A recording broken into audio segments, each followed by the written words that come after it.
Hello, everybody. Hello, and welcome. Welcome to the previous Shortcuts Thursday live Q&A session. Welcome to the show on here. If you have any questions, ask anything about your exam, anything about the foundation year, any tips, any questions for previous Shortcuts, you can ask us every Thursday. Half an hour, we're going to be on here. Any questions, please ask. So all you have to do is just type in the comments any questions that you have. My name is Marvin. For those of you that don't know me, I've been doing this for quite many years, training, helping a lot of students, a lot of trainee pharmacists succeed and become pharmacists.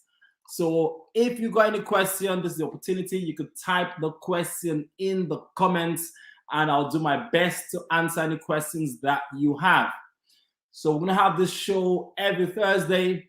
And then on Mondays, we're also going to have another show, another series every Monday, which is just literally it's called High Risk Monday.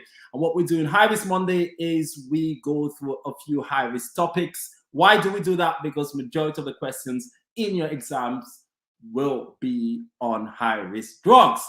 So if you've got any question, drop in the comments. It's an open session. Legend Kemesh says, yes, Marvin, legend in the house. Hello, Kesh Mesh. Good to see you on there.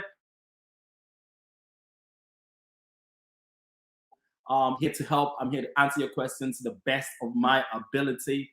We're here for the next half an hour, and we're going to be here every Thursday doing this show for anyone that has got any questions. So if you have any questions, please ask. If you want to say a hello or a shout, then that's fine.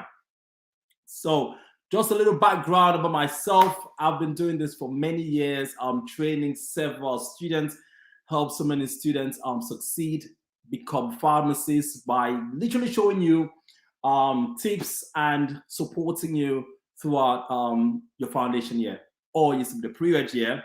Founded Pre-Reg Shortcuts with Umar Majid. So Umar, most of you might know Umar. We founded this company together called Pre-Reg Shortcuts, and from the name Shortcuts, that's exactly what it is. It's just looking at shortcuts that can help you to succeed. So we've been doing this for many years, and a lot of information there for you. So in the description, you could get details about joining our free mailing list. So we've got a mailing list which is totally free for students, for anyone. You could join that list, and the good thing about the list is that you get free every single day. You get calculation questions, you get clinical questions and answers as well. So it's a very good resource. It is free. All you have to do is in the description, you've got a link, and you could click on that link and you could join the mailing list. We also have a link under as well with reviews. So if you wanted to know more about Pre-Reg Shortcuts, about the course, if you want to see what other people say about the course, then we got a link, a Trustpilot link that you can click on, and you can read all our reviews. If you fancy calling us for a chat, you want to speak to me, you have queries about the combo course, then we've got a free number as well. So all you have to do is go to our website, which is www.preregshortcuts.com. In the description, go onto the website and you could book a free consultation call, and one of our team is going to call you, or even myself, if you want to speak to me specifically, and I could go through any questions you have. So Franklin, how are you, Franklin? Great to see Franklin on there, quite serious on here for some information. So please, is your BNF notes done by Marvin enough without reading the BNF itself? So that's one question that people ask me all the time. So Franklin, if you go in, and that link is a Trustpilot link. Okay, so it's Trustpilot and it's loads of reviews. You probably have about 90 reviews from trainee pharmacists or pre-reg pharmacists that have passed the exam, and so they've left reviews on there. Now, if you go through the reviews, you will see that there's a number of students, so many students that write on there that they passed this course, that passed the exam only using my notes. Okay, you see loads on there. So there's many people, because when I designed this course, when I started putting the notes together, my aim was to give you enough resources that can help you to pass just using my notes without having to look at other resources. So, but I always encourage you to still look at other resources, because as you know, there's no notes out there that can have everything, because you know fully well that the GPAC doesn't only test you on things from the BNF. You're also going to have questions on your day-to-day things that you come across in the pharmacy, your audits, things that you learn on the go. So you will have some questions exam that on your clinical exam that will not necessarily be directly from the BNF, but the notes of mnemonics, I try. This is why people really enjoy the lecture notes, is because they're quite simple, they're straight to the point, they're colorful, a lot of mnemonics, so many things on there to help you boost your memory, make things easy for you. All the notes are totally up to date. And yeah, so the best way to get more information is obviously read the reviews, speak to maybe some students that have been on the course. At the moment, we have a Telegram group with over 630 students, so that's quite a lot. So there's a lot of information on there, but many people have passed the clinical exam only using the notes, right? That's what they've done. That's the aim of the notes. But my advice to you would be to use more resources, because the more you learn, the better for you. Great. Does that help? Does that answer the question, Franklin? If you have any other questions, Franklin, please ask. I'm here to answer any more questions. Let's see. Anne Morgan. How are you, Anne? Great to see you on here. Anne says, is a pre-reg training different? Is pre-registration training different from trainee pharmacists in terms of training? So the pre-registration training, no, pretty much. Obviously, we've always had the pre-registration training. And then this year, new to the foundation year. Okay, so now they're no longer called pre-reg pharmacists, they're now called trainee pharmacists. In terms of the content, majority of the things are still the same. So you still have to go through the same sort of competencies, your standards that you have to complete the program, still the 52 weeks. You still have those reviews with no longer your tutors, they call them designated supervisors now. So there's some technical terms that have changed, but when you look at the content, when you look at the structure, it's pretty much similar to what pre-registration trainees had anyway. But now it's the foundation year, and you've got a foundation year manual. So if you go onto your GPHC website, you want to start off making sure that you go through the foundation year manual. That gives you so much information, and that literally tells you any updates that have been done between the pre-reg year and the trainee pharmacist or foundation year. Does that help answer your question? And let me know any questions. I'm here for you. Any questions, ask me. I'm here to help you, dedicated this time just for you. So remember that we have information in the description. You could join our mailing list where you get questions every day. Also subscribe to this channel. Loads of content that can help you so that you can be up to date and you can get information of everything that's happening. I think my internet is acting up a little bit. Let me sort something out because I know exactly why this is happening. Just 1 second. Okay, I think I lost some of you in the connection, but that should be all right. Yeah.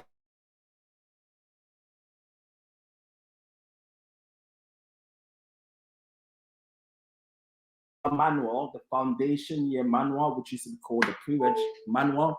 You could get this from the GPHC website. It's got so much good information. Make sure that you go through that. It's a good starting point for you. What else we got? Franklin says, are the notes only video and all our power? We go through the notes, they're actually PowerPoints, but you watch them as replay videos.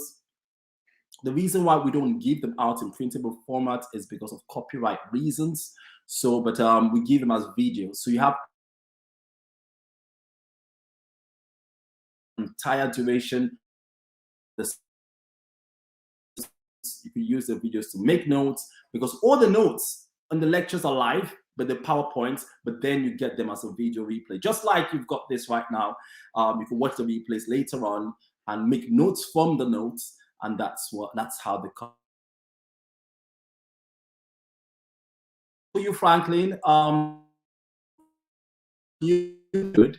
We've got quite a number of videos on there, the sample videos. So they're just taster videos. They're nothing compared to the detail that you get from the course. So you can watch some of the videos on different topics, and then there's some of them, they're all in slides. So that's how the notes come as well on the course. But obviously, in fact, I could even share. Any more questions? Please let me know if you have more questions. Please ask me, Franklin. If you need more information, please ask anyone else. If you need any information, that's why I'm here. Nicole A, when do I start revising for the November? Another good question. For the years I've been doing this with a lot of students, helps so many succeed, is that the key to passing the exam is repetition, right? What I mean by that is the more you revise, the more you go, like any exam, you're starting to be a pharmacist. So you want to be able to retain all this information. So how do you do that? You start early. Starting early is the key. So we had a few days ago, we had when the students did the exam, I did another live session on how they found better. And a lot of what many people said is they wish they started early. That's why we start the first course in October, because those that join the course in October, they have a longer time to prepare. So if you're doing the exams in November 2022,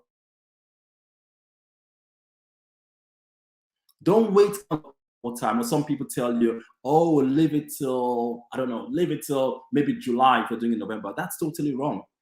Because you also need to think that there are many things that could happen. So I've got many students that worked in the past that had left things. They were doing an exam in the summer and they were told to start revising around January, February. But I had about 2 that waited till that time, and then something happened. They had a bereavement in the family.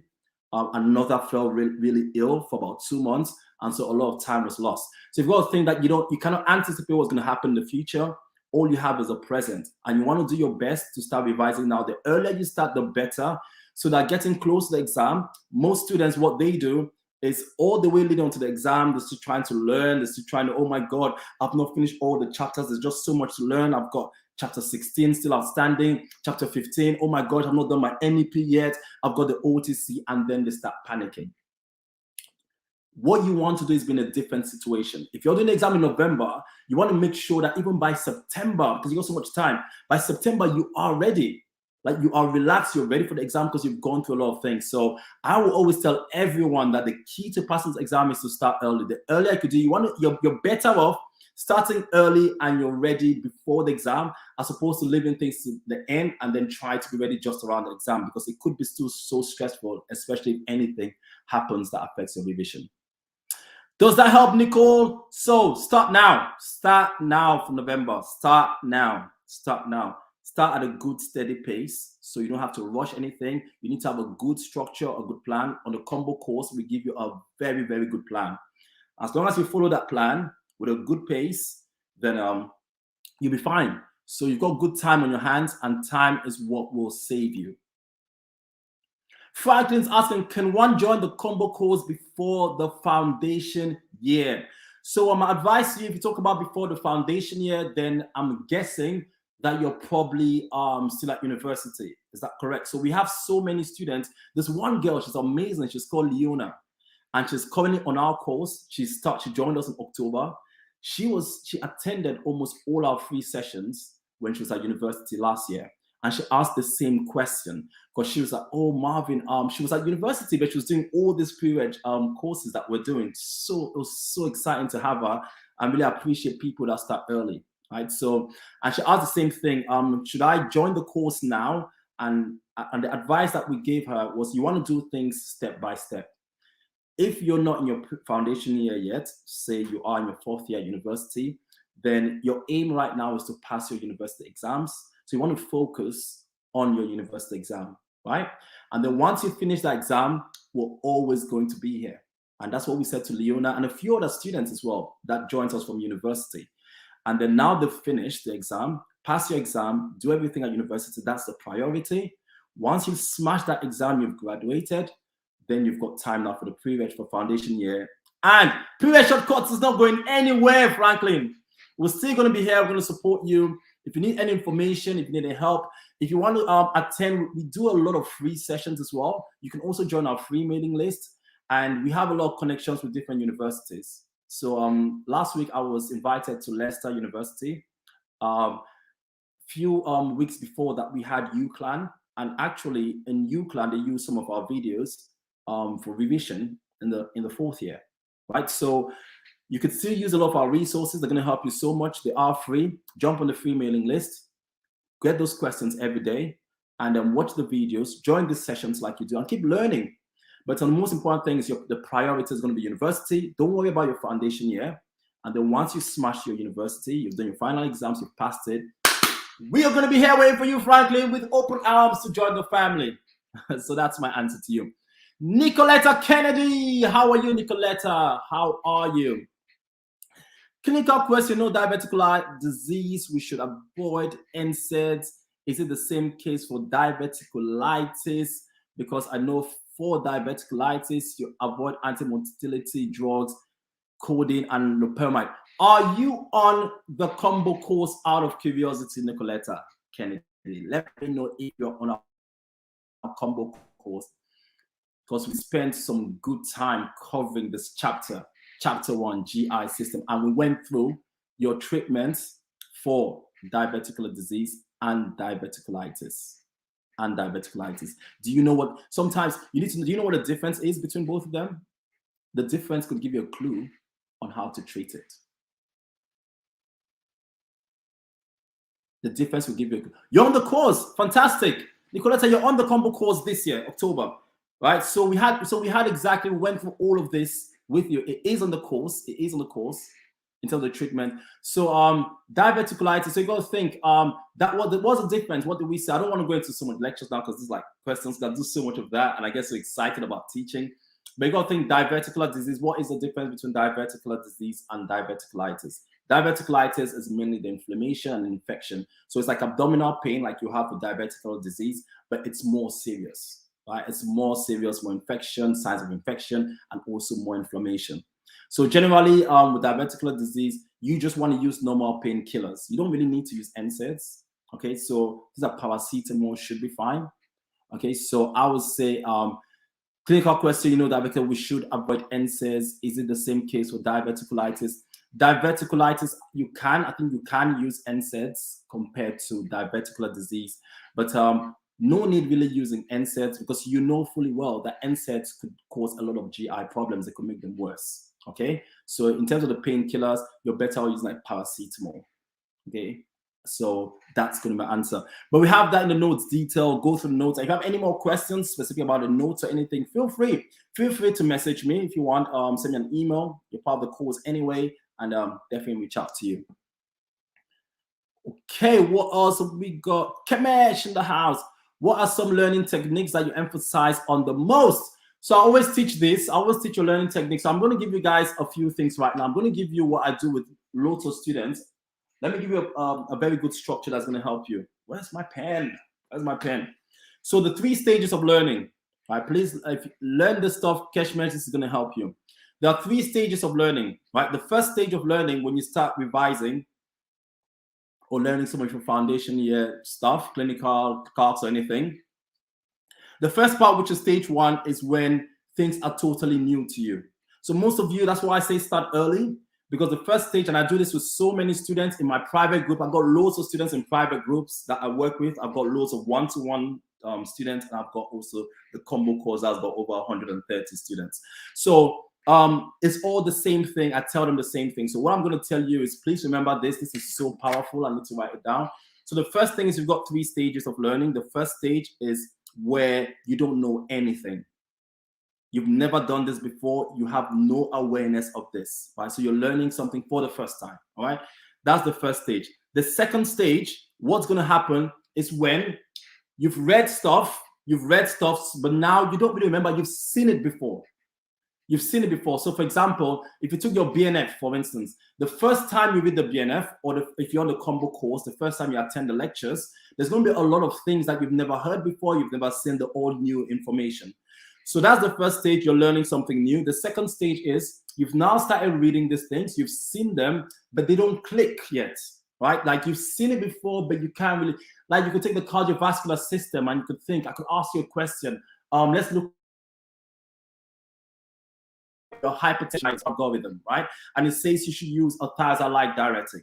Or you have like also like a potassium sparing diuretic that talks about a low dose, so spironolactone 25 milligrams. But what can happen is when you're in the second stage, you've actually seen it, you've heard about it, but you don't know exactly what dose, what is low dose. You can't really remember the order of your steps, but it's not new to you. So that's the second step. It's literally, you know stuff, but it's everywhere. Then you move to the third step, which I always do this with all the students in the group, especially my private sessions.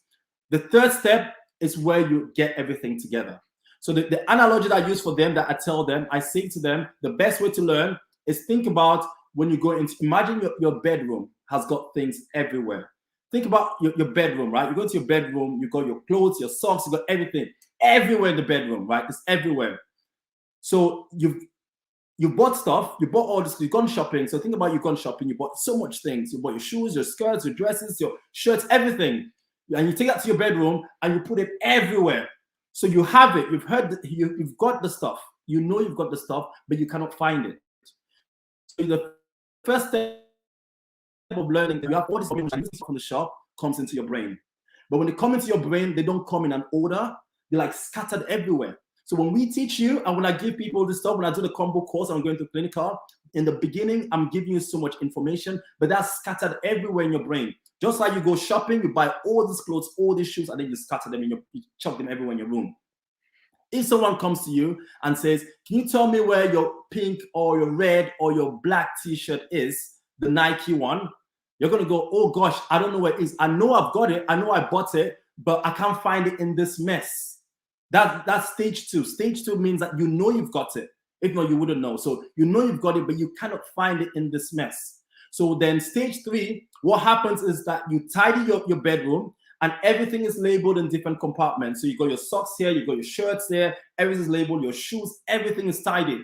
So now when I come to you and I ask you, where is your black Nike t-shirt? You go, it's right there. It's on the left in the third compartment. It's actually labeled and it's the third t-shirt from the bottom. That is stage number three. And that's what we do. So with all the students, when we start, we go to stage number one, then we go to stage number two, where everything is now messy. And then stage number three, we tidy things up. So good learning techniques that you need to go through all of the stages. The first learning technique is repetition. Repetition. The more you read, the better you retain stuff. So the first thing you want to do is give yourself time and then repetition. Nothing beats repetition. Right? And many people on the course, you can listen to all the students. One of the key ways that you could repeat stuff is to listen to audio. So you hear many students say this. Even if you watch one of our videos, I interviewed Logan, man like Logan. We still have the video on there. And one of the things that Logan spoke about, he spoke about active learning, right? Active learning, active listening. So it's a very powerful technique that unfortunately most students don't use. So if you're on the combo course, a very powerful way for repetition is listening to an audio of the course that we do. So what these people do, like Logan, travels to work. You've got about, maybe if you commute about 30 minutes to work, an hour back or whatever, you're just listening to that stuff over and over again. You're listening to it. Many students that pass exam, I could show you loads of emails. I get this all the time. Many of them say to me, each time I go into that exam, and I've got an email that came to me even 2 days ago, and this girl was saying the same thing. She's like, when I was in that exam, all I can hear, Marvin, is your voice. And what she was trying to say is because she's listened to those tapes, listened to the replays over and over and over again, that when you go into the exam, guess what? You smash it. So study techniques, number one, repetition. Repetition could be reading, you just sitting down and reading and reading those notes, or it could be listening. Listening is quite good because you're learning all the time. The second technique, right? The second technique you want to use is a skill which in a way, those of you on the combo course, we do that for you because we summarize the notes for you. Is your ability to take the complex stuff and make it so simple and make it fun. Because we remember things that are fun. That's why on the combo course, we have lots of fun mnemonics. It's not just to make you laugh, but it's because when you make it easy and make it memorable, you enjoy learning, and then that's how you learn. So we use a lot of mnemonics. So technique number 2, use a lot of mnemonics, use a lot of I use a lot of mind maps as well. Mind maps, colorful. The researchers show that these are ways that help you retain stuff. Another learning technique, the third one, I've got about 10. I'm just going to do the top 3, and I'll leave the rest for later. Another one you could do, another good technique when you're learning, and this is the mistake that many students make, a very big mistake, and I'll tell you now, it's going to save you time. So you hear people talk about this, oh, don't do any past questions, leave them to the end. Oh no, go through the whole of the BNF first, and then once you finish all of that, then you start answering past questions. That is the worst advice anyone can give you, and I'm going to tell you why. What you want is a mixture of both, right? So what you want to do is you don't want to do all the questions, all the mocks. You want to leave certain ones to the end, but you always want to test yourself each time you read each chapter with some questions. And the reason why I'm saying that is because you see many students that have read, they spend so much time reading everything, every page of the BNF, and then when they come to answering questions, they don't have a clue. It's like, I've read this stuff, but I cannot answer this question, because answering questions is a different ball game. There's a technique and understanding the way GPH is structured questions. So the technique is this: if you're going to read the BNF, say you take chapter 1 and you decide to read on anticoagulants. The moment you finish reading just anticoagulants, then you need to go into some past papers, right? So go into those GPH questions, answer a few questions before we move to the next chapter, the next topic. So finish anticoagulants, get a few questions, GPH style questions, and see if you can answer them, because that's going to guide you. So you can't just read, and then at the end, I'm going to start answering questions, because now all of a sudden, everything you read now, you've forgotten, right? So make sure that every time you read, you test yourself. Read, test yourself, move on to the next topic. If you cannot answer the questions when you've tested yourself, that means that you've not mastered that area yet. So spend some time, understand it, move to the next one. So those are my tips for you. Loads, Keshmesh, I could give you a lot more. We can have good sessions about this. I'll give you amazing tips that will help you. And that's what's been helping so many students succeed. That's what I use, and that's what I teach a lot of people on the course. So what else have we got here? We've got Sumto. How are you, Sumto? Give me a yes if you're right, Sumto. Give me a yes. Any plans of restarting the combo course again in February for those planning on sitting the exam in autumn? So we've got 2 times. Yes, we have a combo course starting in February. So the course that we're doing now, the live course, we're going to do a course again in February, right? So at the moment, we have probably about 130 on the October course. The only difference between these 2 courses, they're both live courses, same content, very good courses, very active. But the only difference between those that start in October that join now is they have the advantage of time.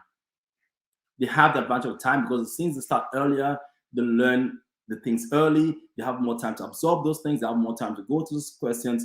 While those that start in February, very good time as well. You have enough time because most courses are around then anyway. But those that start in February, the course lasts, is a very intense course. It normally goes on for about 10 weeks. So if you start in February, March, April, so we're going to finish around April, and then you have the rest of the time still to like before your exam. So you might finish about 2 months before the exam once that day happens. So it's good. If you want to go for February, if you first studying after January, that's perfectly fine. Those that join now and that have joined now, the only difference is they have more time to learn. And then that literally gives them more confidence and a better preparation before the exam. Because just think about it. Anyone that's starting in October now, they already have a structure. We've already given them the plan. They know what to do. The learning. I had a girl that sent me a message from the course. She went to a training. This was probably about a month ago. She went to a training day. And in that training day, in her company, right? I don't know what company she is, somewhere in Wales. I don't know what company. So she had a few of the trainees. They normally have the training day each month. And the training day, they were covering the cardiovascular system. And we'd already covered that on the course in detail. When I talk about in detail, those are in the course, we spent about 5 sessions. So we literally spent about 10 hours covering the cardiovascular system. And she then sent me a message that in her training day, she was outstanding. Literally, the supervisor came to her because she was getting all those questions correct, and she was answering them in so much detail at that stage that her tutor or the supervisor actually came to her and told her that her answers were outstanding. But one of the reasons, because she started early in October, she has a good structure, a good guidance, proper detail, so that when it gets to around April, March, you are ready for the exam. If the exam is in July, by April, you're literally ready. So one of the reasons why I always advise starting early was, again, you could watch I have a video with a pharmacist called Omar. We have the video on our YouTube channel, so you could check for it. It was an interview about tips passing the GPT exam. And the reason why I got him on the show was because it was fascinating. There were a group of about 4 guys, and all of them finished the GPT exam about 20 to 40 minutes before time. Right? And that was a very difficult exam with loads of SPCs that year. But these guys managed to finish about 40 minutes before the end of the exam, and they all smashed the exam. So I was blown away, right? I was like, what did you guys do? I like sharing things. I like finding out what people did, and then I'll share those with you guys. So I was like, what did you guys do to really make you finish so early and do so well when many people were struggling? So I wanted to find out the strategy. And so what he said to me, and you can watch the video, he actually says it on there. He says the secret is, with his friends, with 4 of them, they started studying for the exam early. These guys started around September, August to September, for the summer exam. They started around August. While many people were starting in January, they started around August, and they were working together, and then they were doing a lot of questions on time conditions. So he talks about the different techniques that they use. And because of that, when it got to the summer, everyone was stressing and struggling with these SPCs. They were all running out of time. These 4 guys finished way before everyone, 30, 40 minutes before the exam, they were done. Walked out the exam, smashed it completely. So it's easy. Anyone can do it. They didn't have anything special about them. All they did was they started early. Once you start early, you give yourself the advantage. You give yourself that extra step edge over everybody else. It is a fact. That's how it is. Start early. You have more time to go through stuff, more repetition, more time to see more things. Go through this BNF a couple of times, and then that's it. You're in a good place.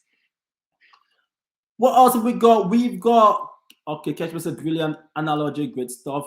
Any books or websites that are good to use minus the BNF and CKS? So this is what I'm going to tell you. You have the first thing is, and I teach everyone this on the course, I want you to be a confident pharmacist. I want you to grow up to be the best. What is confidence? People ask me, Marvin, why are you so confident? Where does this confidence come from? I'll tell you exactly, so that you too can have that confidence. It's very easy. So confidence comes from having the best resources. I'm going to say that again. Confidence comes from having the best resources. So if you are now, you see many students, and you see that so many times with your colleagues, with your friends, many of them are going to say this. You have many people have arguments about something. And when you ask them, where did you get this knowledge? They go, oh yeah, I think my tutor told me this. I heard this from some other student told me this information. Oh, a locum came to my pharmacist and they told me that this is the answer to this question. Oh, I think I read somewhere that this was this. Oh, I think I saw a past paper and there's a course, I think my university notes, my lecturer. This is not solid confidence. Confidence comes from, these are your resources, the BNF. So anything anyone tells you, because if you've read something in the BNF and you can reference something from the BNF, no one can argue with you because it's there, right? So take away all the things. So I always say to people, even my notes on the course, I always say this, don't just take my notes. With everything, go cross-check with the BNF, your latest BNF, with your nice guidelines, with the CKS. These are solid resources. That's where confidence comes from. So I see people even argue. You see people on all these Telegram groups arguing between stuff like, oh my gosh, what's the answer to this question? Because perhaps on some training program or another group mentioned that this drug, but I don't know, I can't see it, but this other course, I went to the other course and they said this was this, and there was a contradiction. And they're having all these arguments. I'm like, why are you arguing about things from different sources that are not even your key sources? right? So everything you have to go back to that BNF to find the right answer, or you use like the NICE guidelines. These are your references. So if you ask me what any books, the first one I'm going to say to you for clinical, the BNF. Then I use the NICE guidelines and then CKS. These are literally, for me, these are my go-to sources. These are my go-to sources. If anything's not in there, obviously sometimes GPC could use another source for different things, but these are where these are the main books. Clinical, I don't recommend anything else. I just go BNF, CKS, go for it. Don't have too many resources as well. Don't use too many notes and too many, it confuses you. So just get solid ones and stick to them. Look at the GPHC recommendations, right? So BNF, NICE guidelines, right? Your CKS, summary notes, these three, in fact, are enough, right, for your clinical. Calculations, again, with calculations, a challenging one. Some people have different books that recommend. I wouldn't go to recommending training programs because I don't really do that, simply because I think it's disrespectful. I'm not here in the business to disrespect anyone. I can talk about my course, but I have no right to talk about, say, RPS or any right to talk about pro farmers. I just think it's wrong for me to talk about other courses because it's not fair. Some people can do that sort of stuff, but it's not me. It's not my style. I'll talk about my course and I'll give respect to anyone else, all the training programs that are out there. But what I'm going to say to you is with calculations, again, calculations is all about practice. So if you get yourself papers, there are some good books out there. There are some good books out there for calculations. People talk about different things. I know I could tell you what I've heard from students, right? But it's not me recommending these guys. It's just what I've heard other students say. On track, people talk about using on track to do a lot of calculations. It's a good source to do calculations. So I don't know. I used on track when I was in my pre-reg year, and it helped me. Okay, so but what I have now, all these calculations in these Telegram groups, and you have this Dropbox links. There are many people that pass the exam just using those past papers, just going through like mocks and past papers, questions, calculations. Obviously, you need to make sure they're up to date. So use like more of the recent ones because there are many out there that are not. But yeah, with calculations, it's about practice. There are some good books as well. But I would just say with those ones, there's just calculations. All right, calculations will be calculations, always be similar. As you do many calculations, do those mocks, go to a GPC website, look at some of the sample questions, and these will all help. Everyone has different sources that they think works best for them, but you have to find out which one works best for you. What else have I got? I've got Anne says, I am a repetitive learner, which is time consuming. How can I manage time? So if you're a repetitive learner, the first thing with you, it means it's good, but it just means that you have to always start early compared to everyone else, right? You need to obviously start early and take your time to learn stuff, which is good. It's good. It's good. I think sometimes you learn better that way. But time is also important in this exam, and you don't have a lot of time on your hands. Hence the reason why I say it's very wrong for anyone to tell you wait till like January or February to start preparing for your exam. That is totally wrong. Perhaps you could increase your intensity around then, but you have to start way before. Even if it's doing 5 calculations a day or just learning a little chapter of the BNF, right? Or just one, you have to. You just cannot put away all your revision and just go, all right, I'm going to start in January, read. I'm not going to touch any books. It's to your detriment. Can you pass the exam? Yes, you can. Many people have done that and passed the exam. I have people have come to me about a month, 2 months before the exam, and they've not done any revision. And I've had to work with them and they've passed. Okay, I'm not saying that you cannot pass if you start in February or in March, but I'm saying that the most effective thing for you, the most less stressful way is to start early. So if you're a repetitive learner like Anne, then the best way to manage your time is number one, time management comes from what? It comes from having a plan. Right, so that's why on the combo course, if you guys notice, I always give we have a structured plan. Even on my private group sessions, the first step for time management is you need to have a plan, a good solid plan. The second thing you need is discipline. Discipline simply means that once you have that plan, you need to stick to it every single day, all the way until you achieve your result. So have a plan. That's the first thing to help you if you're a repetitive learner. With a plan, you can know exactly, you could give it time frames. So you know exactly how much you need to take to get to cover everything. Make sure you stick to it. be disciplined enough, go through it with your time, then use other things as well. So one of the things that use other things that can help you save time. So repetition, having good notes, summary notes, mind maps, all of these things help you save time. So you need to definitely be able to have good quality notes. For someone who's a repetitive learner, you need to have very good quality notes, either from yourself or from somewhere. And then use a lot of mnemonics. Mnemonics help a lot, a lot.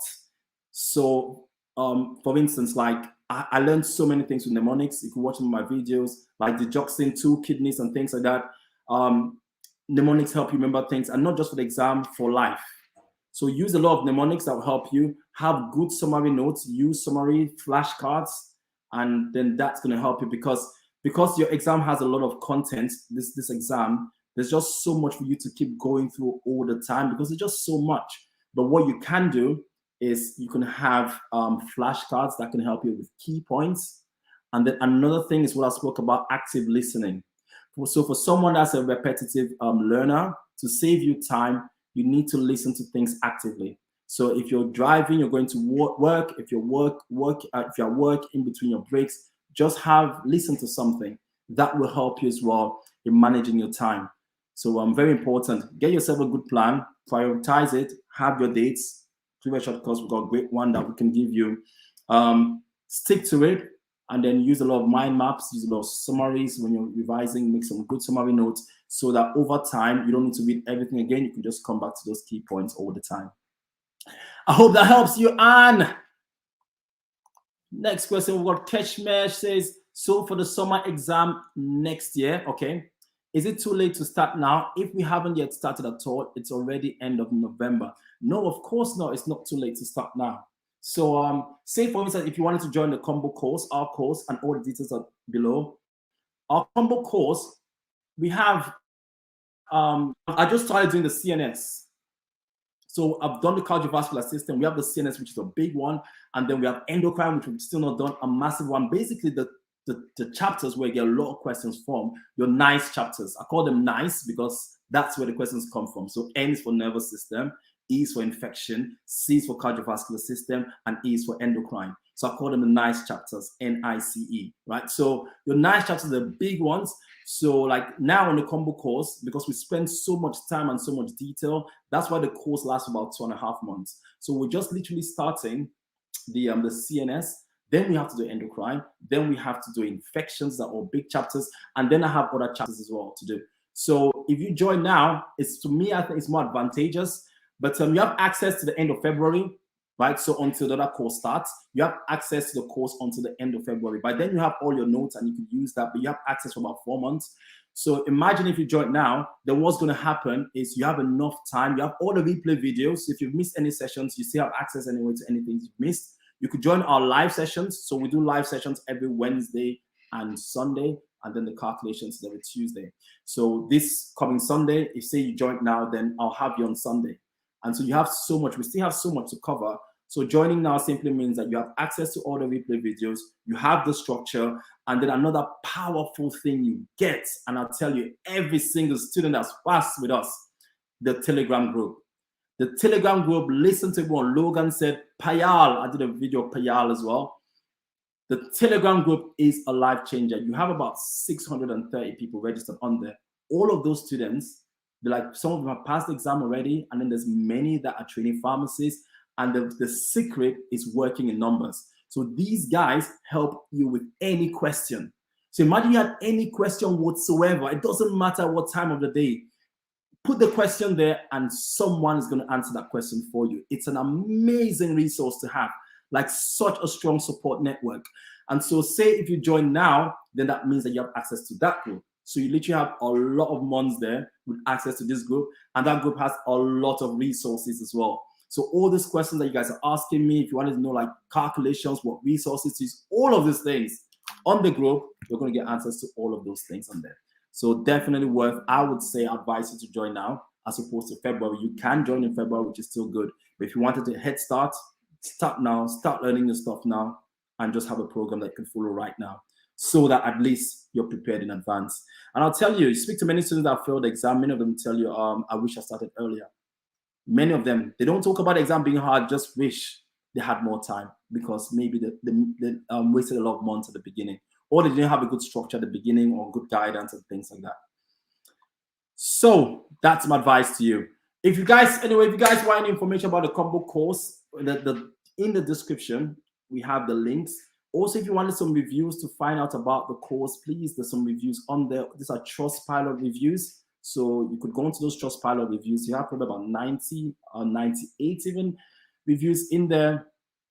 No, I don't think 90, probably about 90, right? About 90, 89, 90. So you have lots of reviews, so you could see what the students are saying. And you can also book a free call with us, okay? So if you think, oh, Marvin, I want to speak to you, or you want to speak to a member of my team, then again, the link is in the description. Go to our website, and we're going to book a free call, and we're happy to take any of your questions, or you could email us. Many ways to contact us, that's fine. What have I got? Sus Jebin Singh, Marvin and Omar, you're awesome. Thank you for that feedback. Suk Jebin Singh, thank you so much. Really appreciate that. You are awesome too. You are amazing. Thank you so much for coming on and saying such kind words. Really appreciate it. What's CKS? So that's your clinical guidelines, so clinical knowledge. So you could use that just like the nice guideline, the summaries, okay, like clinical knowledge summaries. So you could get that if you just type CKS on the internet, Franklin, and then just good summaries. So rather than having the full nice guidelines, you have CKS for like almost every good topic. It's a very good resource. That's where you get confidence from. That's what I use. I use the nice guidelines and the BNF. And with those three, you're in a very good place. You're in a very good place. So there you go. Suk is written that for you. Clinical knowledge summaries. That's it for you, Franklin. Check it out. It is quality. And resources, many that can help you, but these ones are definitely top notch. And thanks. I've got Shoban Chinta. So if I join the combo course, how long do I have access for the material? So the combo course, you have access for 4 months. So that's about 20 weeks. So you have access, which is quite a long time. So many students, most of the time, so imagine that you have it from now all the way to the end of February until the new course is starting. And during that time, you have 24-hour access to all the videos. You have enough time to make notes from the notes, right? Take snapshots, whatever you want to do. We don't give notes in printable format, but on our Telegram group, we have a lot of resources that are printable, right? A lot of resources, summaries, and all sorts. But the course notes themselves come only in video format. So you have access till then. And then after that, if you wanted access as well, you can still get access if you request that. But generally, we 4 months, that's what everyone has. It ends there for everyone, regardless of what time you join. So it's not exactly 4 months, but it's until the end of February. So those are starting in October. That's the best time because you have access to February. If you join now, you still have access to like so the end of February. So we're looking at what? November, December, January, February. So yeah, look about just over 3 months now if you're going to join now, which is still very good time to get all of this stuff. The benefits for you are phenomenal, I'll tell you that. I'm not just saying that because this is my course. I don't even listen to me. They won't listen to me. Just go and read and just speak to people and yeah, see what they say, find out for yourself. Great. Suk, 4 months. Yeah, there you go. Suk knows the stuff. It's 4 months, right? It's 4 months. So the earlier you join, the better. And that's my advice to you. If you join in February, of course, join in February as well. February is good. There's nothing wrong with that. Some people prefer starting in February. But if I had to give you a choice, obviously, like next month, when it gets to December, then you have less access. So around that time, I'll start saying, I think definitely February, because now you're running out of time. But around now, you still have good time. By December, I'll say perhaps you want to start aiming for the February course instead. So you have that access. So just if you're sitting this clinical exam, what would you first do in terms of revising? So if I was sitting the clinical exam, what would I first do in terms of revising? Exactly what I'm telling you guys. So the first thing I'll do is, the first thing I'll do is I'll make sure I start early.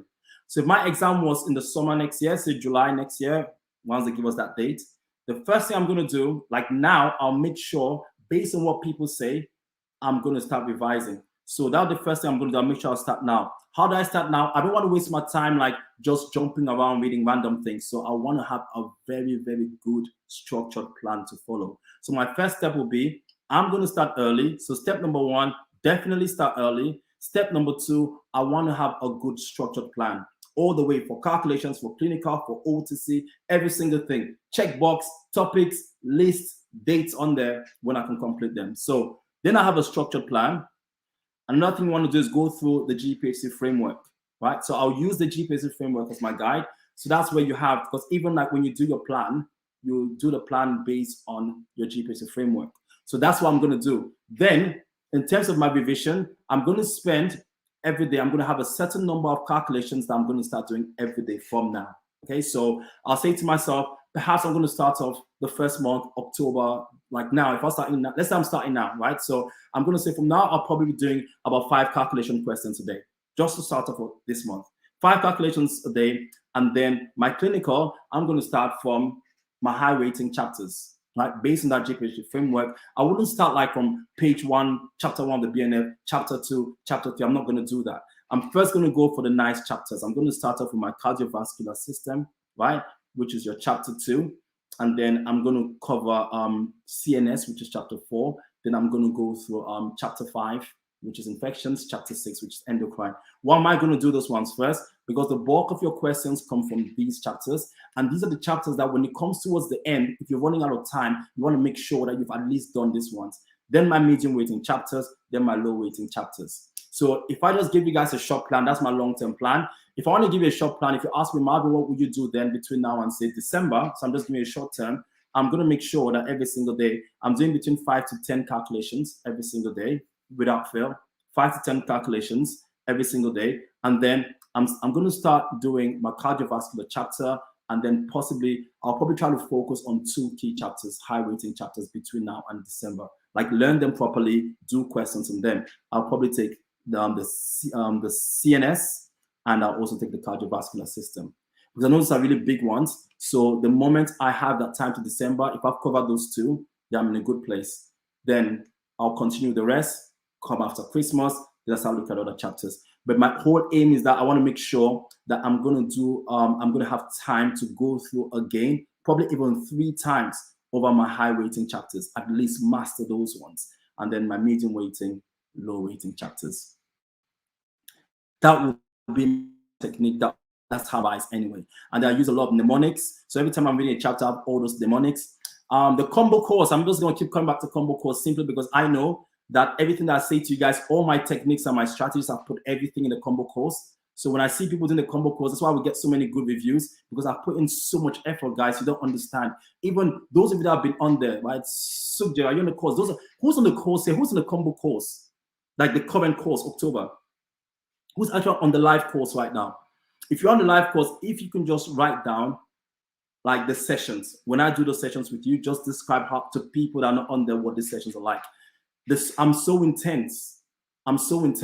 So, and the reason is because I try to make sure that I do so much, not only to give you good information, but I need to make it exciting for you. I need to keep your attention as well. We're doing sessions for about 2.5 hours. Sometimes we're going up to about 3 hours.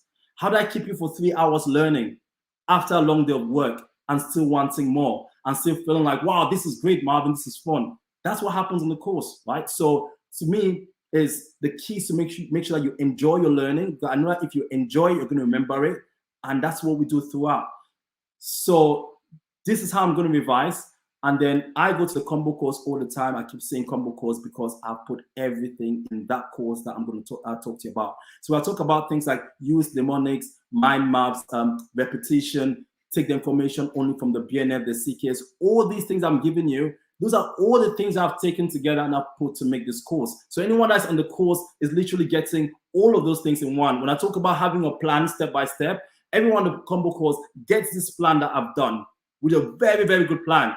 And you get that. So every single thing I'm saying on the combo course, I just give everything out there to them. Every single thing. I give every part of myself.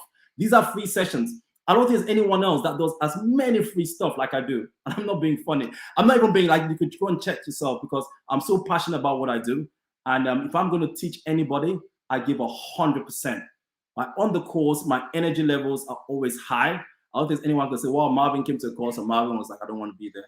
I love every single moment of it. I get a buzz and I just love seeing people succeed.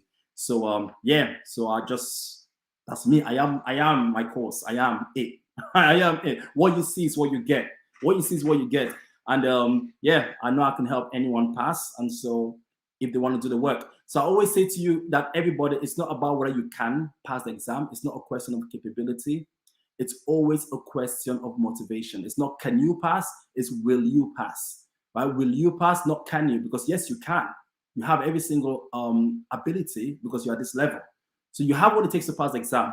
But the question is, will you? Because will you now becomes a motivation. Are you able to take the actions, follow that plan that we gave you every single day, stick to the dates, be determined, do those 5 calculations every day without fail, or 3 or 4 calculations? Can you stick to things for the next 9 months with that sort of discipline?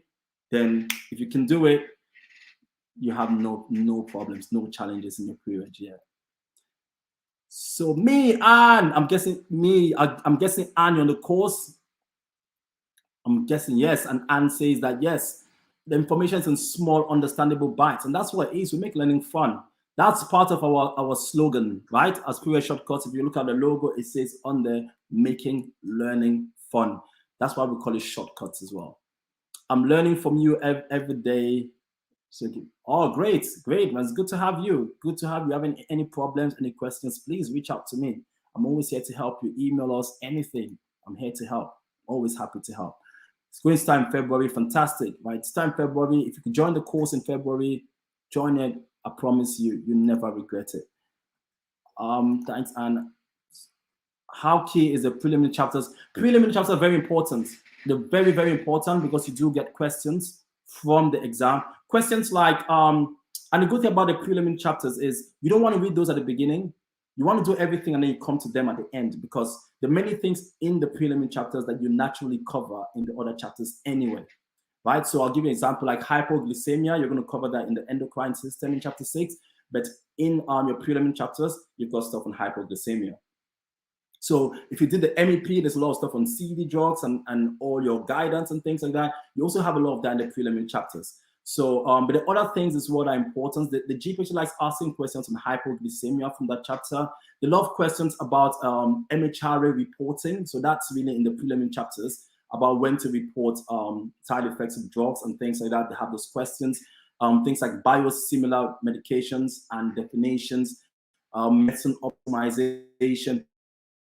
These are not many questions, side effects and the ratios of side effects. All of those are in the preliminary chapters. So is it important? Absolutely important. You may not get so many questions from there, but most of the time you get at least 1 or 2 questions from those chapters. But the secret is to make sure you read everything first, do all your chapters of BNF first, and then at the end, come to the preliminary chapters because they're like a summary of stuff that you've already covered. But yes, a bit more detail, especially when you look at things like prescribing, and it's a mix of different things. But definitely you want to go through those chapters, definitely. Got thumbs up from Anne. Teja Thomas, please help how to organize studying a huge section of the cardiovascular system. So that's what I'm saying. So something like organization, that's what I do on the combo course. The only thing I can tell you the truth, and I'm not just saying this because I keep saying this, guys, I'm going to be honest. I'm an honest person, right? Like I always tell people, there are many people that even pass the exam that just all they do is they don't even join the course. Like all they do is even watch some of my free videos on YouTube and like, wow, this helped me. Things came up in the exam, or my revision sessions I do for free. And even things like this, I always give you guys a lot of tips, right? So if someone asks me, right, how do you organize studying a huge section such as the cardiovascular system? That's all on my course. So everything is broken down, right? And the way you organize it is exactly what I'm saying. So the first thing is you need to also know what areas get tested in the GPH exam. So the way I've learned this over the years is I know how to break things down, but I also know what areas get tested and how those questions come up, right? So what you can do, Teja, if you're not on the course, obviously you're on the course, you're going to have all of this because on the course, all of this is done for you. We already have a structure. Everything is laid out for you in a simple format. All you have to do is just read it. You don't have to even waste your time trying to make notes. It's there given to you as a package. But one advice I'm going to give you now to help you, if you watch my my YouTube videos, I've got one video that is called how to study the BNF, is it, or how to revise the BNF. I'm just going to type it. I can't remember the exact title. How to revise the BNF. Okay, so that's Teja. I'm going to put that on there. I've got a video. I think it's how to revise the BNF. All I'm going to advise you is just watch that video, free access on here. Go into my YouTube channel. It's about a 30 minutes video. It's quite short. Look into that video because it then tells you exactly how I structure notes. It tells you how I structure notes. Obviously, the combo course is more structured, But the main things you have to look at, for example, when you look at the cardiovascular system, it's a very, very important chapter. Loads of questions come from there. But you've got to realize that chapter has a lot of high-risk drugs. So when we talk about high-risk drugs, you're looking at things like anticoagulants, definitely high risk. So you need to learn your anticoagulants. These are the ones that you need to learn the doses, learn the interactions. Your antihypertensives are high risk as well. So all your antihypertensive drugs, your beta blockers, calcium channel blockers, other drugs for like arrhythmias, things like amiodarone, digoxin, all of these drugs. Then you have your narrow therapeutic drugs in there as well that are high risk drugs, again, such as digoxin. So there's a lot. That's a question which it takes a lot to answer that question because there's a lot going in because there's so much to cover, right? But on the combo course, I'm saying on the notes, we spend 10 hours. So think about it like sometimes you can go on a training program for one day, which is like an 8-hour day. And that training program is going to cover all of clinical, all of MEP, all of calculations, all of OTC in 8 hours, right? So people have like a training day where it's like, come to this training day, we're going to do everything. And the training day is a full day, it's 8 hours. And that in those 8 hours, you cover clinical, you cover calculations, you cover MEP, and you cover OTC. 4 major areas in 8 hours. On the combo course, you could ask everyone that's on the combo course, including Anne, cardiovascular system, we took 10 hours, right? 10 hours for just one chapter of the BNF. You can have a training day that covers 16 chapters of BNF in 8 hours, plus MEP, plus calculations, plus OTC, all of that in 8 hours, right? I'm saying to you that on the combo course, just one chapter cardiovascular system, we've taken 10 hours. Let's not talk about the rest of the 15 chapters. We're not even talking about OTC or MEP. We're just talking about cardiovascular system. So it's just the level of detail that you can get from that. So if you ask me that question, I'll spend 10 hours with students on that. So that should tell you the depth of which you have for that. Ina says, what are your top 5 tips for this pre-reg like myself? Wow. Number 1, you're not clueless. I'm going to tell you that, right? Perhaps you don't know, you have some doubts, but you're not clueless, right? Let's give yourself a bit more credit, right? You're not a clueless pre-reg, right? It's just about maybe having a bit of structure, a bit of support, and you will be fine. I promise you that. You're not clueless. That's the first thing I'm going to say to you. Robina! So 5 tips. I've got lots of tips, but the 5 tips I'm going to give you, if you say you're not too sure about certain things, the first thing I'm going to say to you in terms of to give you more clues, you have certain resources out there to guide you. So the first resource that you have is the GPHC website. There is that thing called the Foundation Year Manual, right? So step number 1, go onto the GPHC website, read that Foundation Year Manual. It's going to give you all your key dates and important things in your pre-reg year or your training in your foundation year. Absolutely important. That's my first tip. Second tip is make sure that you go through the GPHC framework. The framework is literally what they're going to test you on in the assessments, right? Go through that and learn what you're going to be tested on. Tip number 2. So you have your foundation year manual, you've got that GPHC framework. Go through those 2 to at least know what you're going to be tested on and what are like the standards that you expected, the key dates throughout your pre-reg year or your foundation year. You at least, if you want to have a clue, go to those documents. They're going to help you. Those are the first 2. Then the third thing I'm going to tell you to help you is join a good support network, right? This could be a course. This could be a group on Telegram or on WhatsApp, but you need to be in a good supportive network. It's going to save you time. You cannot do this on your own, right? That's why we have the Telegram group. And the reason is because we know about the power of bringing people together, right? So make sure that you also join a good supportive network, people that can help you answer questions that are in the same shoes as you. Remember at university, most of us passed at university because we had friends, because we worked with 1 or 2 or 3 friends, and because we worked together, the journey was a lot easy. And then all of a sudden, now in your pre-reg, you're left on your own, right? So how do you get that advantage back again? That's what I'm saying. Join a group. Join a good group that's supportive. that is there to help you. Not just any random group. There's some groups that you don't even want to join because they might make you feel like an idiot, right? You can ask the question, people go, oh, well, I can't believe you don't even know that. You don't want those sort of groups. You want groups where there's so much love. Where there's so much love, we're here to help you, and every question is a good question. So on my Telegram group, I make sure that everyone is respected and that no question is a small question or not a good enough question. Everyone has to feel good and feel that any question you ask, you're going to get help. Number four, your tutor. Okay, your tutor, what you call now your designated supervisor. Your tutor is very important, right? Because these are the guys that are going to mark your competencies. Those that are going to literally mark off if you're ready to sit that exam and if you're competent enough. So it's very key that you have a good relationship with your tutor. Now, I know that many people that have very difficult experiences and tutors don't help them and things like so. What I'm going to say to you is try to make sure that with your tutor, they can guide you, and also things that you do in the pharmacy, whole team in the pharmacy that you learn, because a lot of learning on the job. So make sure that with your tutor, most of my experience, they've been through this before, they've had other pre-reg students, make sure that you have a good relationship with them because they're there to help you. If you have a strenuous relationship with your tutor, or things are not working, or they're not really supportive, then you definitely have to look for someone else, either a different tutor or just someone else that can be a pharmacist, or someone else, or even just a friend that can help you. So the reason why I also say it's good to be in a group is because when you have different students, some from the hospital, some from maybe other multiples, from Lloyd's, from Boots, all together, they all have different experiences and different knowledge. And so when you get them together, they're going to help you. So to me, Robina, these are the tips that I'm going to give you. If you ask me for 5 tips, I don't know if I give you 4 or 5, but let's just I'll give you 5, right? But those, even if I give you 4, those are the tips I'm going to give you to help you, definitely.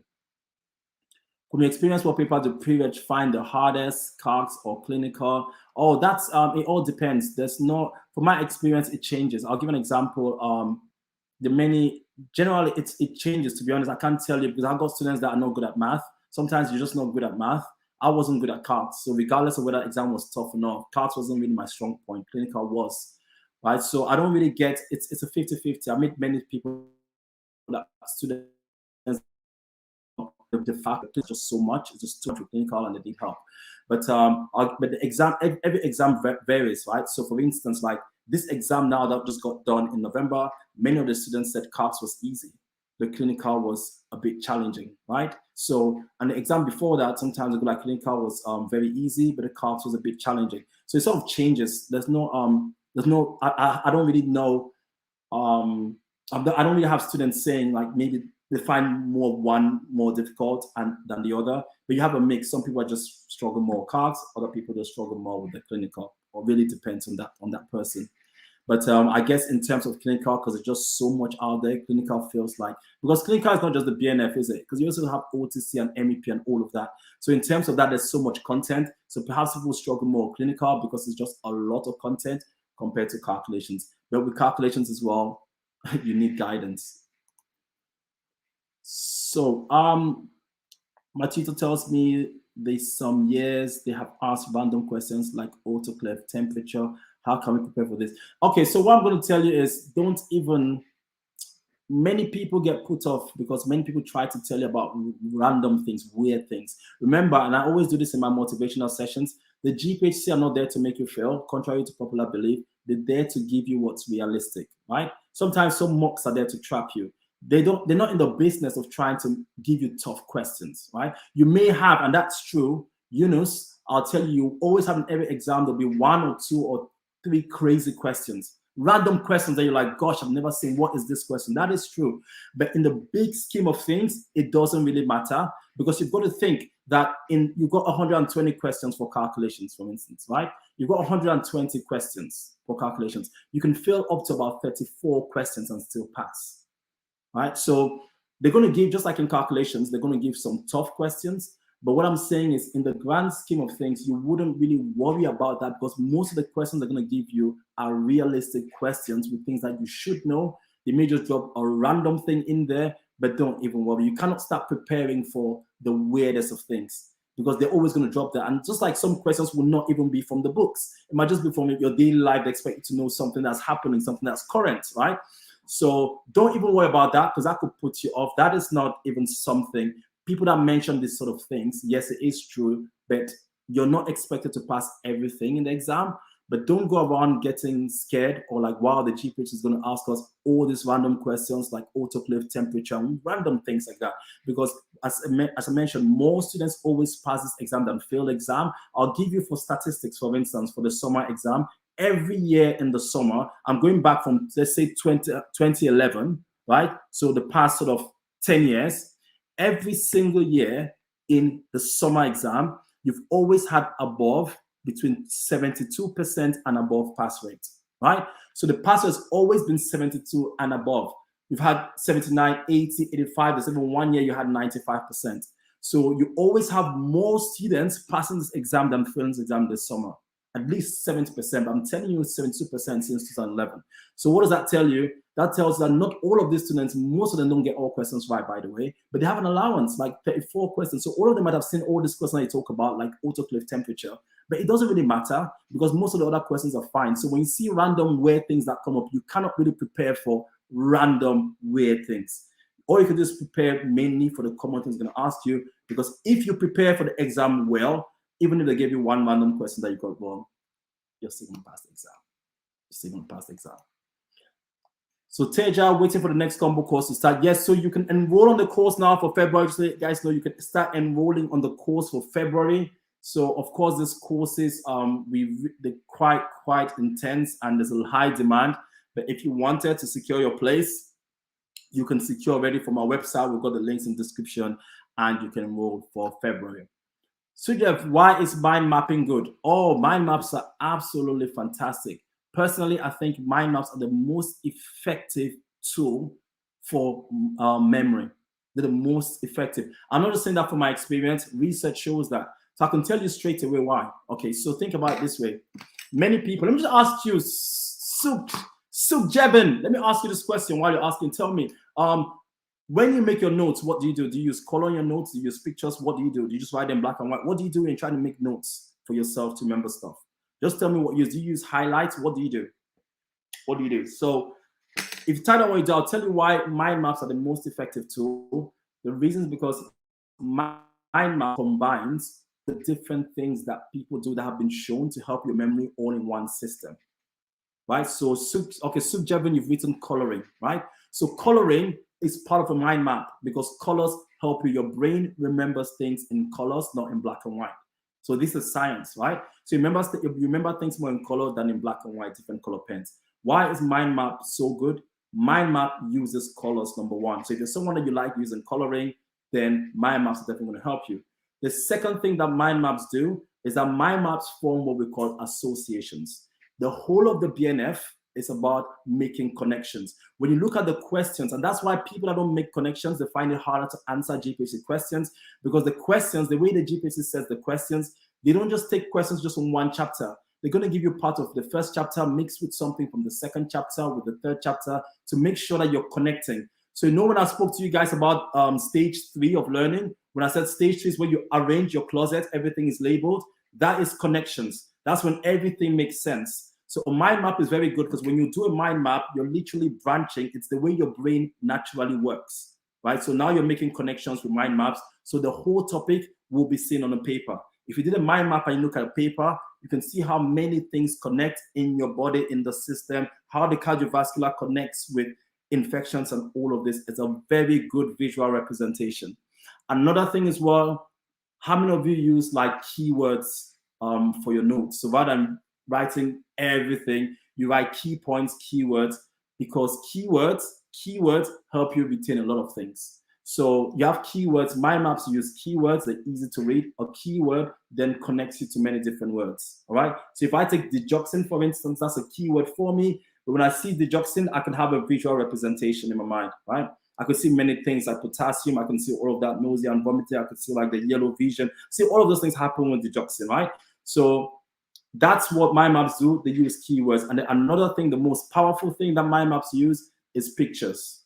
Now, we've all heard about the phrase, a picture is 1,000 words. Imagine, rather than reading all these words in the BNF, imagine if one picture represented 10 million sentences from your sheets. So you don't need to always write things down. Sometimes I could just have a diagram. I taught the whole of the CNS to a group of university students just with a mind map, and they'll never forget it because of the pictures. It's amazing. So I think I might have to leave it. Wow, this is meant to be 30 minutes. You see my intensity. I've gone on for almost, wow, gosh, it's over an hour, isn't it? So we have this every Thursday, so I definitely have to stop. Every Thursday, please join on here. Any questions I don't answer now, don't worry about them. Next Thursday, every Thursday, come on here with your questions. I'm going to help you out. On Monday, we also have a session which meant to be 30 minutes, and it's called High Risk Mondays. And all I'm going to do with High Risk Mondays, some of you ask me, Marvin, what should I study now? I'm going to be talking about some of these things. High Risk Mondays are focusing on those high risk drugs and key things that you want to learn. So how do you become a sponge whilst actively working on your toes? I tend to forget a lot of things despite repetition. Yes, how do you enhance your memory skills and decrease your forgetting curve? Very good question. Everyone asks me that question, and everyone goes through that, because imagine that your foundation year, you're working so hard, right? You're standing on your feet all day. There's so much to learn even on the job, and then you need to come back home tired, and then you need to study. So it's a very, very challenging year. I know that for a fact, right? It's very challenging. I've been through that.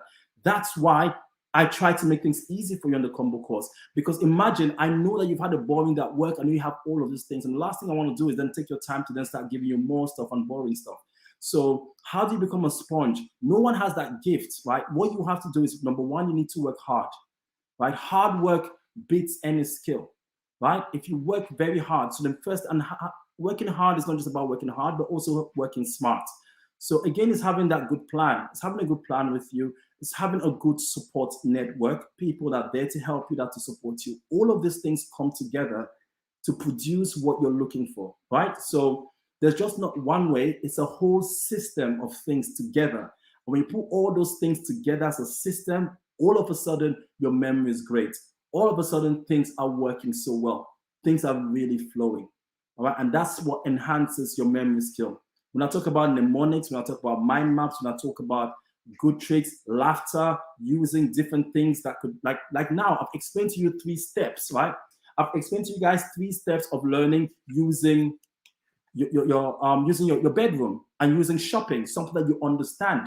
And most of you are going to remember this now. You're not going to remember it based on the steps. You're going to remember it based on the analogy or that I use, saying shopping, and your clothes are all over your room, and then you arrange things in compartments. What I've done for you is I've increased your memory skills, because you're going to remember this stuff, not because you had bad memory skills before, but if I explain that to you in a way that was so black and white, you're going to forget it.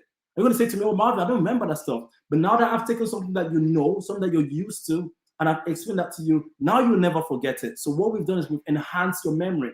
So these are all techniques. So when we talk about memory skills, it's a group of different things. But when you put those things together in a package, boom. Honestly, like, that's why I believe I can take anyone. Many people that fail this exam, it's not because they're not good enough. Because my belief is that if any of you has finished your university and you're doing your foundation year, that means you have the capacity, the capability to smash this exam. The problem is not really because you cannot do it. It's just, what are you using? What method? Who's teaching you? Like what are you doing? What support network do you have? Because when you have that support network, you'll be brilliant. When I was at school, I was so bad at calculations, at math, right? That's how I was at school then. And I was like, gosh, I hate math. And I was going to quit, right? And my mom, she called me one day. She's like, no, you will do maths. I'm like, come on, mom, I don't want to do maths. I don't want to go into pharmacy and things like medicine. I don't even want to do this anymore. And she said to me, no, you're fine in math. I'm like, no, I'm not. Then what she decided to do was to get me a private tutor, right? So she got me a private tutor when I was at school. And I promise you, when I got that private tutor, every single day, I was so excited about math. It was just the way he taught me math. Like everything I thought was difficult, that was complex, my memory wasn't there. Everything was flowing. There was this method. He just made me enjoy the stuff. He showed me different ways of thinking, different ways of looking at things. He made the learning alive again. And I went on and I did maths in my high school, smashed it A grade in math. I had an A grade in math in my A level. But so today, I don't really think I'm so excellent at math. I just think, wow, I had a great person that really made me enjoy it. And because of that, I passed. And that happens as well with your pre-edge exam, with throughout your foundation year. So I think I gotta stop here. I I've seen comments from experts, Nick Gers, saying the pharmacists will merge directly with local surgeries within the next 10 years. I don't see any truth in this. What do you think? We have to see. That's something that, yes, these are questions that I can't really talk on now. I can't really talk on. I don't really know. I don't really know. Generally, I'll definitely answer more things about the foundation. I think don't worry about this. Yes, the foundation is more important. What's going to happen in pharmacy in the future in 10 years?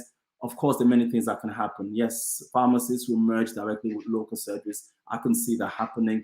But about the truth, within the next 10 years, don't worry about that. Let's pass the exam. That's more important. But a good question. Good question. Oh, I have to stop now. If I keep going through, I hate ignoring questions. It really hurts me to say bye, but I definitely have to stop because my wife is like, "What's going on? You say you're gonna go 30 minutes. What's going on? We're meant to have dinner," and I'm here. But it's good. How do you have any tips to prevent constipation? To prevent constipation, so I cannot give this kind of tips here simply because this is not the platform for that. But I'm a pharmacist. I'm not really professionally allowed to give any sort of medical advice on this sort of network sort of platform. So although I have all sorts of tips to prevent constipation, I'll definitely not give that advice on here. I would probably say you want to speak to your pharmacist or to the doctor to get some tips to prevent constipation. Just not a platform for me to give any medical advice for those reasons. But I do sympathize with you. All I have to say is like drink a lot of liquids, keep yourself hydrated, try to get some fiber in. But best thing is to speak to a healthcare practitioner close to you, pharmacist, doctor, and that will be fine. Diet, mate. I'm not even diet. Yes. So yes. Yes. Sorry about that. I said I just don't give medical advice online, unfortunately. I'm sitting on the yes. Can't answer these questions. Okay. So thank you all for turning up, and remember, you have in the description, you have all the information there for you. If you want to book a consultation to speak to me or a member of my team, you have a free consultation. Simply go into the description section. If you want to join our free mailing list so that you get daily questions, these are all free. You get questions every single day. Okay, you get calculations, you get clinical questions. Also, just to stay updated with anything, we do a lot of free stuff as well, a lot of resources out there. You can also join our Facebook group. We also on YouTube. Make sure that you subscribe to this channel and click that notification. Once we come on live, you can be notified and you're not going to miss anything. Superb, fabulous, and hectic advice. Much love to you. Much love to you, Keshimesh, as well. Thank you, all of you, for staying on and for coming on. I know it's meant to be 30 minutes, but I just can't help it. My passion always takes me over. Even on the course, we always go over time, don't we? So thank you all. Have a great evening. And remember, on Monday, those of you on the combo course, I'll see you on Sunday. But if not, we have these sessions, free sessions on Monday and Thursdays. Monday is going to be high risk Mondays. So Mondays we're going to talk about, we're going to pick one high risk drug, and then I'm going to give you some key things to learn on those drugs because those are things that come up in your exam. So fantastic. I'll see you all. Take care and thanks for coming on. Stay positive. Stay tuned. Everything will be good and you're going to smash the exam. See you all soon. Share this video with friends. Invite everyone to sessions so that we can all benefit from the sessions. See you all soon. Bye.